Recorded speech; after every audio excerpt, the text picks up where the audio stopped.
আজকের রেসিপি একদম আপনাদের মনের মতো, যেমন স্বাস্থ্যকর তেমন টেস্টি, আর বানানো একদমই সহজ।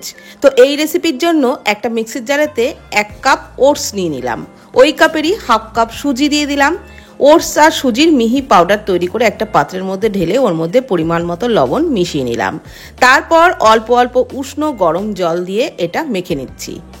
আর এটা কিন্তু প্রথমে একটু নরম করেই মাখতে হবে। মেখে ঢাকা দিয়ে 10 মিনিটের জন্য রেস্টে রেখে পুরটা বানিয়ে নিচ্ছি। ফ্রাইং প্যানে অল্প সাদা তেলের মধ্যে গোটা জিরে, গ্রেট করা আদা, কাঁচা লঙ্কা কুচি দিয়ে একটু নেড়েচেড়ে দিয়ে দিলাম গাজর আর আলু, একদম ছোট ছোট টুকরো করেই কেটে নিয়েছিলাম।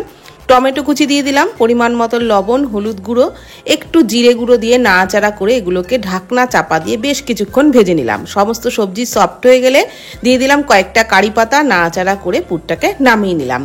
এদিকে যে ওটস আর সুজির ডোটা মেখে রেখেছিলাম সেটা কিন্তু 10 মিনিট পর সেট হয়ে গেছে। একটু ঘি দিয়ে খুব ভালো করে মেখে ওর থেকে লেচিগুলো কেটে নিলাম। তারপর এক একটি লেচির মধ্যে এইভাবে বাটির মতো শেপ দিয়ে তার মধ্যে পুরটা ভরে ঠিক পুলি পিঠের মতো বানিয়ে নিলাম। প্রত্যেকটাকে বানিয়ে নেওয়া হয়ে গেলে ফ্রাইং প্যানে ঘি গরম করে এগুলোকে ছেড়ে উল্টে পাল্টে বেশ লালচে করে ভেজে নিলাম।